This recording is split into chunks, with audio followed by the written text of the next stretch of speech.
In this video, I'm going to show you how to make an authentic looking Wild West style building using the new Wild West facades we got last season. So, saddle up!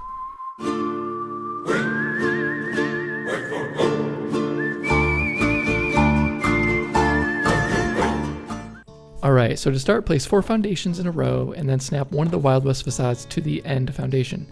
The facades will snap their doorway on the center of a foundation, which is pretty handy. I found that the apothecary and doctor's office fit snugly on 3 foundations, so I'll be using them for this tutorial. The facades themselves snap pretty easily to each other, so we'll be sure to use that to our advantage a little bit later. Now place a quarter-piece catwalk on the end and snap an additional foundation to it. Delete it and then pull the foundations together so they line up with the edge of the facade.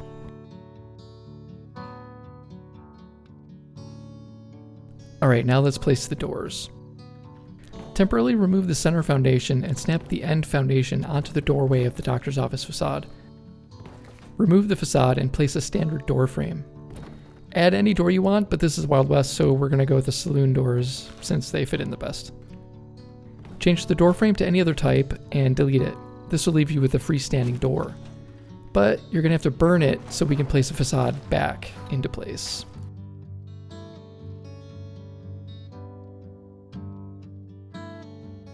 Now just repeat the process for the other facade piece and we're good to go.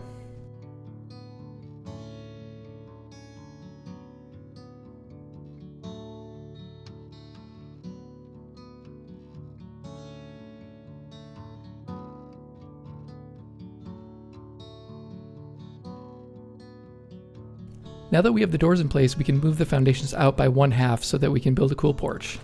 I mean, everyone loves a good porch, right? To do this, grab half a length catwalk and use it to place another foundation. Then snap the existing foundation to it and repeat for the others. This will essentially give you 1.5 foundations for the building and 1/2 foundation for the porch. Before we continue, we'll need to place the porch railing since we won't be able to later. Remove the end foundation and replace with a porch piece. You'll need to remove the facade temporarily so the railing will place along the side. Repeat it in the center and on the other end as well.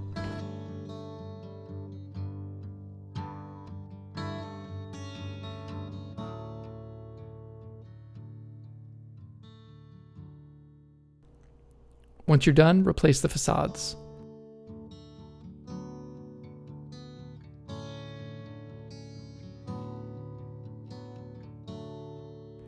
You can now burn the crap out of the railings so they won't be in the way for anything later.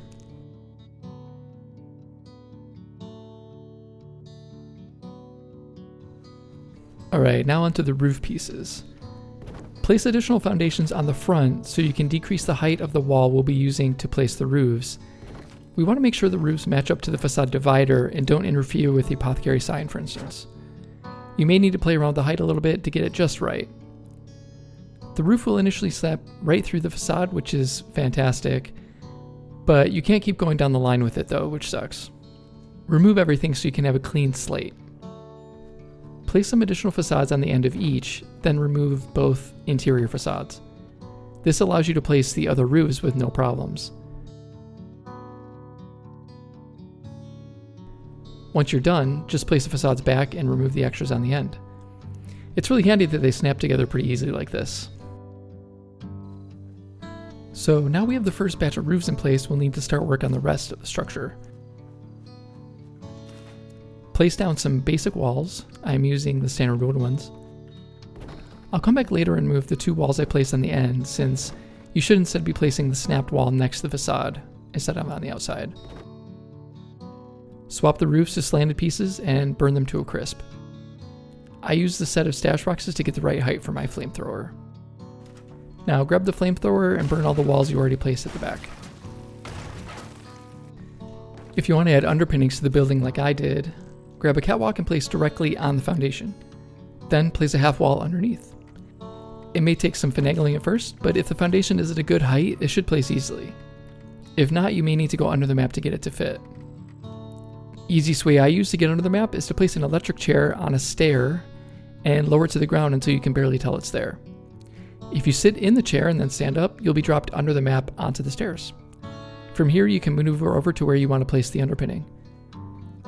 In this instance, I got a little too close to the building, so I went into FreeCam mode to place it. FreeCam under the map can be frustrating, so I would recommend placing the stairs in a spot where you can then place an upper floor foundation onto the stairs for support. At this point, I realized I goofed up on the build order, so let's repair those back walls and switch them to doorways. This allows us to move the foundations out from under them so we can place walls next to the facades. Grab another half-size catwalk and readjust the foundation so it'll let you snap a wall next to the facade.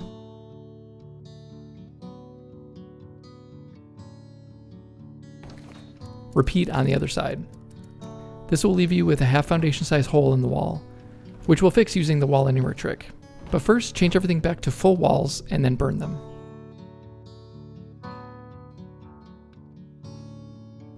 For the wall anywhere trick, we'll need to blueprint a doorway with a catwalk on top and a floor decor item placed in the doorframe.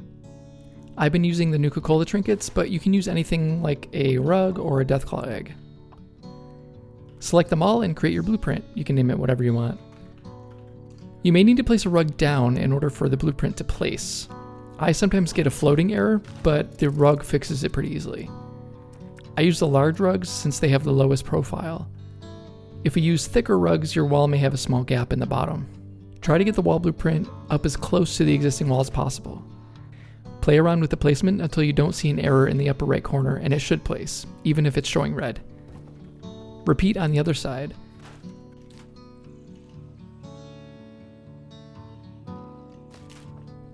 It's not a perfect solution, but it looks halfway decent once everything is repaired. Be sure to change the walls you just placed to full walls and then burn them so it's easier to place the final roofs.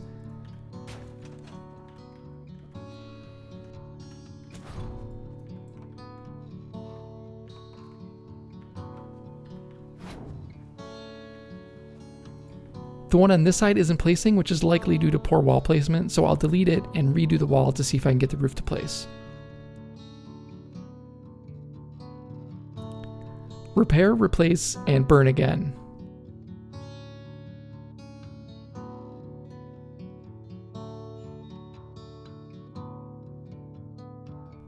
Alright, now the roof will place. Awesome.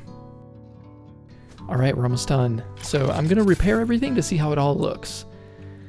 Next, swap out the roofs for flat pieces. Place your preferred stairs and add your desired wallpaper to the underpinnings.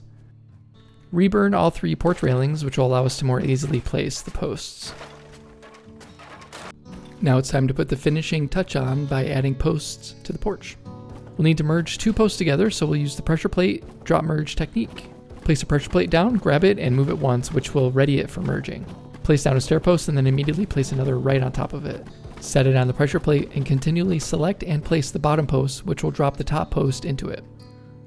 Once you have it at a good height, place it on the foundation lined up with the railing. If you got it at the right height, it should place easily and blend seamlessly with the roofs once moved into the final position.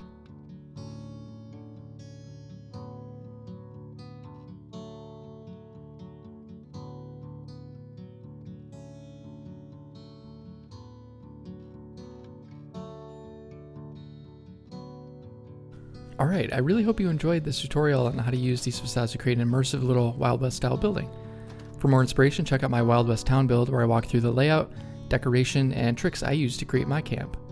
If you have any questions, let me know down in the comments. I'd be happy to elaborate. Thanks so much for watching. I'll catch you later.